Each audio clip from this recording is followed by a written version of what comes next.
Hello friends, welcome back to our channel. ఏపీలోని ration card ధరలకు ప్రభుత్వం మంచి ముఖ్యమైన అప్డేట్ ఇచ్చింది.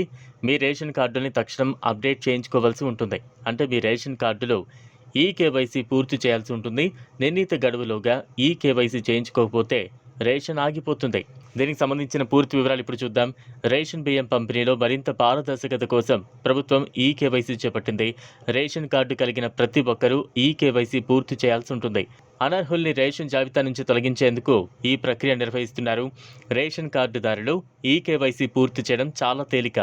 మీ సమీపంలోని రేషన్ షాప్ లేదా మొబైల్ డిస్పెన్సరీ యూనిట్కు వెళ్ళాలి.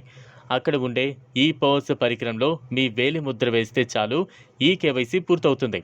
రేషన్ షాప్ కాని పక్షంలో గ్రామ వార్డు సచివాలయంలో ఈ ప్రక్రియను పూర్తి చేయొచ్చు. మీ రేషన్ కార్డు కేవైసీ పూర్తయిందో లేదో ఆన్లైన్లో కూడా స్టేటస్ తెలుసుకోవచ్చు. దీనికోసం ఏపీ పౌర సరఫరాల శాఖ అధికారిక వెబ్సైట్ ఓపెన్ చేయాలి.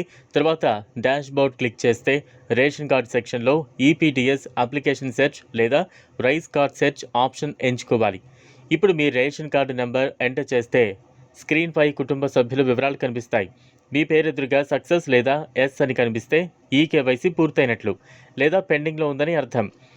5 ఏళ్లలోపు పిల్లలు, 80 ఏళ్లు దాటిన వృద్ధులకు కేవైసీ అవసరం లేదు. ఈ నెలాఖరు అంటే ఏప్రిల్ 30 వరకు కేవైసీ పూర్తి చేయాల్సి ఉంటుంది.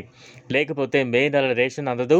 ఇదిలా ఉంటే తెలంగాణ ప్రభుత్వం ప్రతిష్టాత్మకంగా అమలు చేస్తున్న సన్న బియ్యం పంపిణీ పథకం ఇప్పుడు ఊహించని మలుపులు తిరిగింది. సామాజిక మాధ్యమాల్లో ఈ బియ్యంపై దుష్ప్రచారం మొదలైందంటూ అధికార యంత్రాంగం గట్టిగా స్పందించింది. ప్రత్యేకంగా నోటీసులు జారీ చేసి నిరాధారమైన వీడియోలు షేర్ చేసే వారిపై కఠిన చర్యలు తీసుకుంటామని హెచ్చరికలు జారీ చేసింది. గత కొద్ది రోజులుగా ఫేస్బుక్, ట్విట్టర్, వాట్సాప్ వంటి సోషల్ మీడియా వేదికలపై ఓ వీడియో వైరల్ అవుతోంది. అందులో రేషన్ ద్వారా ప్రభుత్వం అందిస్తున్న సన్న బియ్యంలో ప్లాస్టిక్ కలిసిందని చెప్తున్నారు. ముఖ్యంగా పెద్దపల్లి జిల్లా గోదావరికని, తిలక్ నగర్ ప్రాంతానికి సంబంధించి కొందరు వ్యక్తులు ఈ వీడియోను పోస్ట్ చేశారు. దీని ద్వారా ప్రభుత్వ పథకం మీద ప్రజల్లో అపోహలు పెంచే ప్రయత్నం చేస్తున్నారని అధికారులు భావిస్తున్నారు. ఈ వీడియోలపై స్పందించిన జిల్లా పౌర సరఫరాల శాఖ తిలక్ నగర్ ప్రాంతంలో సర్వే నిర్వహించింది. అందులో బియ్యంలో ఎటువంటి ప్లాస్టిక్ మిశ్రమం లేదని స్పష్టమైంది. నాణ్యత పరీక్షల్లో బియ్యం ఖచ్చితంగా నిబంధనల మేరకే ఉన్నట్లు ల్యాబ్ నివేదికల ద్వారా తేలింది.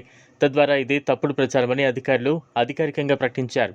పౌర సరఫరాల శాఖ తెలిపిన వివరాల ప్రకారం కొన్ని సామాజిక బాధ్యత లేని వ్యక్తులు ప్రభుత్వ పథకాలను దిగజార్చే ఉద్దేశంతో ఇలాంటి ఫేక్ కంటెంట్ను షేర్ చేస్తున్నారని గుర్తించారు.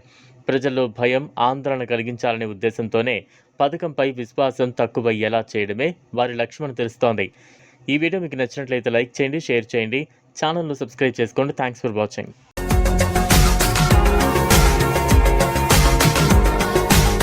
మరిన్ని అప్డేట్స్ కోసం మా ఛానల్ని సబ్స్క్రైబ్